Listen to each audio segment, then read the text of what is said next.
안녕하십니까, 제이킨입니다. 오늘은 얼마 전에 나온 아이패드 에어와 미니 그리고 아이패드 프로 11인치 3세대와 단종되었지만 아직 성능이 충분히 좋은 아이패드 프로 10.5 2세대 이 4종의 스펙을 비교 분석해서 혹시 새로 아이패드를 구매할 때 도움이 되는 영상을 만들어 보았습니다. 첫 번째로는 메인 칩셋 비교를 해보도록 하겠습니다. 1위는 아이패드 프로 3세대인데요. A12X 바이오닉 칩을 장착했습니다. 현존 최고 성능의 칩을 가지고 있고요. 일반 A12 바이오닉 칩보다 멀티코어에서 40% 이상의 성능 향상을 보여줍니다. 2위는 2019 아이패드 미니와 에어에 장착된 A12 바이오닉스 칩인데요. 아이폰 XS에 쓰인 최신 칩입니다. A12X에 비해 싱글 코어에서는 비슷하지만 멀티코어에선 40% 정도 성능이 뒤처집니다. 자, A12X와 A12 칩의 차이에 대해서 조금 알아보면요. 뒤에 X가 붙은 것은 아이패드 프로용 칩입니다. A11X 칩은 없는데 이때 아이패드 프로가 나오지 않았습니다. 일반 A12 칩은요, 현재 7억 개의 반도체, 6코어 CPU, 4코어 GPU가 달려 있고요. 프로 A12X 칩은요, 10억 개의 반도체, 8코어 CPU, 7코어 GPU가 달려 있습니다. 그래서 보통 A12 칩보다는 A12X 칩이 멀티코어에서는 약 40% 정도 성능 향상이 있습니다. 3위는 아이패드 프로 10.5 2세대에 쓰인 A10X 퓨전 칩 장착을 했는데요.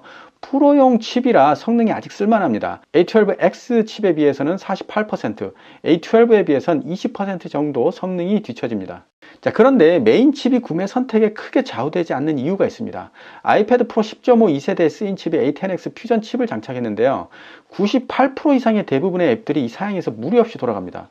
추후 고성능 앱이 나올 경우 느려질 수는 있지만 일반적인 용도로 사용하기에는 아직도 충분한 성능을 가지고 있고요. 대략 지금부터 한 3에서 5년까지는 사용하는데 전혀 부족함이 없을 것 같습니다.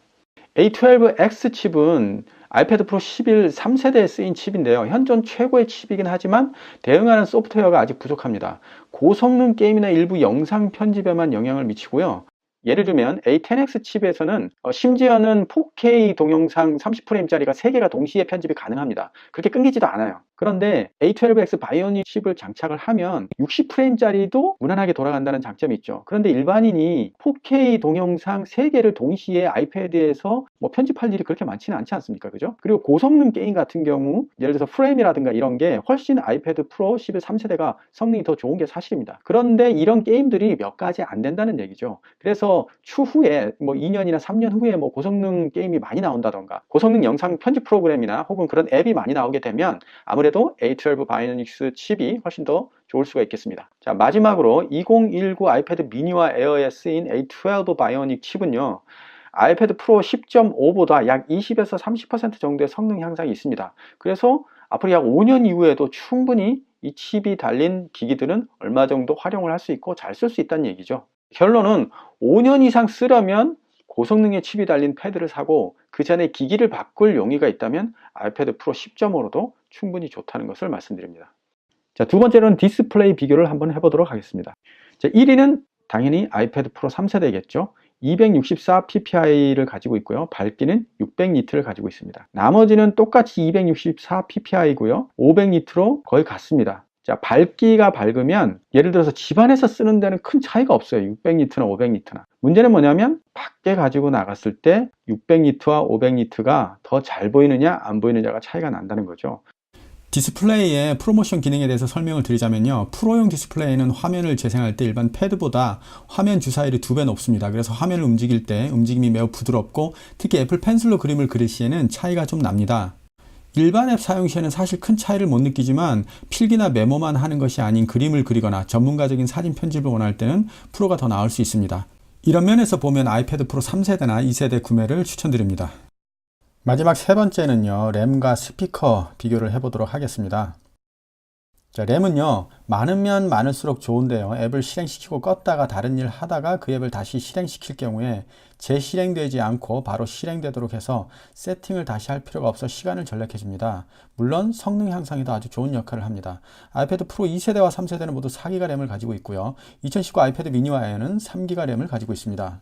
스피커는요, 아이패드 프로 2세대와 3세대는 모두 4개의 스피커를 가지고 있고요. 2019 아이패드 미니와 에어는 2개의 스피커를 가지고 있습니다. 스피커는 사실 민감한 사람한테는 조금 차이가 날 수는 있지만 제가 보기에는 2개나 4개나 거기서 거긴 것 같습니다.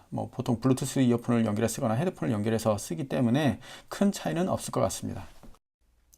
자, 첫 번째 추천은요. 첫 번째도 휴대성, 두 번째도 휴대성, 강력한 휴대성을 가지고 펜슬로 간단한 메모나 노트가 가능하며 최신 칩을 사용하여 괜찮은 성능을 내주는 아이패드 미니를 추천합니다. 가격은 499,900원부터입니다.